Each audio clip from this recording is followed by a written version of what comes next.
Baik, sahabat, selamat datang kembali. Jadi besarnya sebuah mimpi dan harapan itu tentunya dibantu dengan doa adalah sebuah jalan utama di mana Kang Yusuf ini bisa terus melangkah menuju mimpi-mimpinya satu demi satu. Alhamdulillah sudah mulai tercapai. Belum lagi niatan mulianya untuk membantu membuat pembangunan rumah gitu ya. Alhamdulillah. Baik, Kang Yusuf, jadi harapannya apa nih setelah tadi kan ingin membuat perusahaan sendiri, lalu ada harapan juga yang sangat mulia menurut saya ketika ingin membantu pembangunan rumah. Lalu apa lagi nih yang akan dilakukan? Mungkin yang terdekat sih sekarang itu ikut olahraga jadi atlet. Jadi atlet ya? Iya. Jadi atlet apa kan? Kemarin tuh yang ditawarin 2 sih, catur sama bola voli tangan, voli duduk. Oh, voli duduk. Iya. Oh, sudah sejauh mana atau baru mulai atau kayak gimana? Kemarin udah latihan berapa bulan? Hampir udah 3 bulan ikut latihan. Jadi hampir 3 bulan ya. Iya. Baik, jadi memang pengen terus bertumbuh untuk terus mencoba berbagai fitur, berbagai pernah mencoba gitu kan, meskipun gagal berkali-kali, yang penting kita udah coba dulu. Betul. Selain itu, saya ingin bertanya, apa sih keluh kesahnya ketika menjadi seorang difabel? Bukan hanya negatifnya ya, tapi pasti ada positifnya. Apa itu, Kak?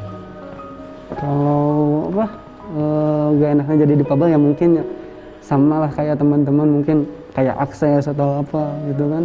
Aksesibel harus dipenuhi karena sudah ada di dalam undang-undang akses. Bismillah ya, kita sama-sama berjuang ya. Akses, selain itu kan? Akses mungkin ya kalau itu kayak pandangan orang gitu kan. Tapi tergantung kita juga sih. Justifikasi orang gitu ya. Ya ke tempat kita masuk ke tempat baru kayak undangan atau apa, pasti kan semua mata gitu tertuju pada kita, tergantung kitanya. Kalau kitanya yang nanggepnya ya pasti sakit hati, kalau kitanya biasa aja lah, udah biasa aja. Gila, remeh-temeh lah yang kayak gitu. Baik, ini yang baiknya apa, yang positifnya nih ketika menjadi seorang difabel? Ya positifnya difabel ya mungkin nggak itu juga sih, jadi kan nggak bisa kemana, agak susah gerak, jadi jauh dari maksiat mungkin. Masya Allah. Ya mungkin. Betul. Jadi mungkin berdasarkan beberapa ceramah yang saya dapatkan, kalau misalnya seorang disabilitas, misalnya kakinya sudah tidak bisa berjalan, kakinya sudah ada di surga, mungkin gitu ya. Masya Allah. Baik, Kang, apa yang ingin dibagikan nih selama perjalanan Akang nih buat teman-teman di rumah? Ya mungkin buat teman-teman difabel gitu, jangan takut untuk mencoba lah. Jangan pernah takut untuk mencoba. Kenapa tuh, Kang? Ya kalau kita nggak mencoba, kapan kita bisa mandirinya gitu kan. Setidaknya kita tuh mencoba dulu gitu kan, keluar ngobrol sharing sama teman-teman. Orang luar juga pasti kita yang normal juga nanggapin gitu. Jadi teman kita, bahkan aku kebanyakannya orang temennya yang normal semua. Yang non disabilitas ya, yang non disabilitas. Dan mungkin nanti kalau ketika ketemu Kang Yusuf itu disabilitas, jawabannya bukan ya saya disabilitas, bukan gitu, tapi ya saya disabilitas. Wih, semangat. Itulah tipikal orang-orang yang sudah keluar dari masa-masa kesulitannya, Kang. Karena memang disabilitas itu ya, yang saya pahami, ada masa-masa sulit. Masa-masa sulit itu ketika tidak bisa menerima dirinya bahwa dirinya adalah seorang difabel gitu. Makanya dia menutup pintu untuk membuka tali silaturahmi. Nah, poin kedua adalah menyalahkan sekitar. Kebanyakan gitu sih. Nah, itu dia, menyalahkan sekitar. Tapi nggak apa-apa, itu adalah proses hidup. Menyalahkan sekitar, seharusnya kita tuh gini loh, seharusnya kita mendapatkan ini loh.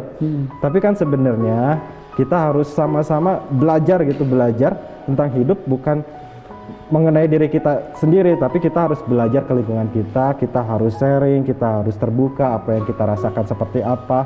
Dan mungkin yang sudut pandang mereka dengan kita terbuka seperti itu dan knowledge kita semakin berkembang, mereka bakalan berpandangan bahwa ini orang adalah difabel tapi dia itu adalah seseorang yang otentik dan memiliki sikap yang rendah hati ya, bukan rendah diri gitu. Nah, setelah melewati fase itu, lalu ada namanya fase menerima. Nah, ketika fase menerima ini adalah yang tadi saya sebutkan, sudah bisa membuka alur komunikasi untuk siapapun gitu ya. Seperti halnya yang Kang Yusuf lakukan ini gitu. Alhamdulillah. Mungkin Kang Yusuf sampaikan beberapa hal dong buat buat DT Peduli, kan sudah selama 2 tahun ya di DT Peduli atau di Terima kasih gitu kan, kalau buat DT Peduli terima kasih udah ngasih tempat, udah ngasih kepercayaan gitu dari semuanya. Jadi udah ngasih ilmu juga kan, ikut pelatihan kayak menjahit kemarin, jadi nanti tuh punya bekal untuk membuka usaha sendiri kayak penjahitan. Jadi kan di sana juga dikasih keleluasaan untuk buat marketing sendiri juga gitu, kayak nyari orderan sendiri, masarin sendiri juga bisa gitu. Jadi pas kita udah siap untuk mandiri itu udah siap, soalnya udah ada ilmunya itu kan. Baik. Tadi ada online ya? Ya, online. Produknya bisa dibeli di online juga? Iya, udah ada di Shopee. Sudah di Shopee? Iya. Sudah di Shopee. Jadi nama produknya apa tuh, Kang? Nama produknya udah banyak sih, udah ada kayak kaos. Brandingnya apa tuh namanya? Brandingnya kalau kemarin udah diganti jadi Diko. Gimana? Diko, Deep Collection. Deep Collection. Ya. Jadi Deep Collection ini sahabat sudah ada di online di salah satu tadi ya yang tadi disebutkan. Ya. Oke, selain di online membuka juga Offline. Offline-nya di Offline-nya bisa langsung ke Difabel Creative Center ya, di DCC. Jadi DCC. di Jalan Geger Kalong Hilir, saya lupa nomor berapa, tapi di bawahnya DT di situ, DT Peduli di situ. Ada di bawahnya ada Difabel Creative Center. Oke. Jadi buat sahabat-sahabat, karya teman-teman Difabel ini menurut saya sangat luar biasa. Kenapa? Perbandingannya seperti ini. Ketika keterbatasan itu menjadi sebuah permasalahan, tapi mereka terus maju untuk membuat sebuah karya walaupun sulit. Menurut saya itu adalah nilai plus dari produk ini.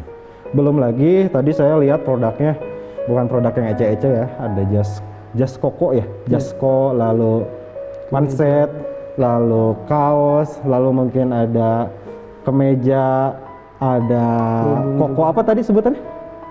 Koko yang gamis Pakistan juga. Gamis Pakistan. Terus bikin shawl juga ya? Iya. Bikin shawl, bikin jaket, bikin banyak hal.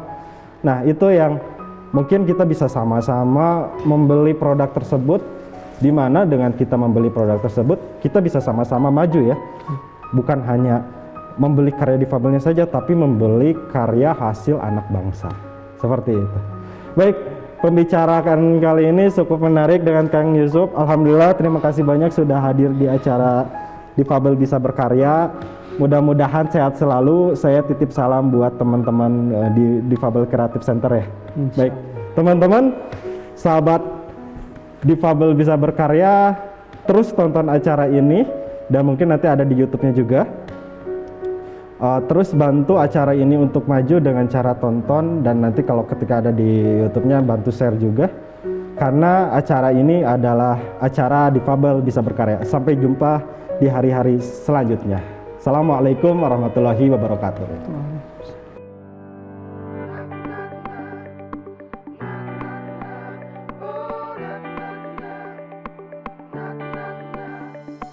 Mentari bersinar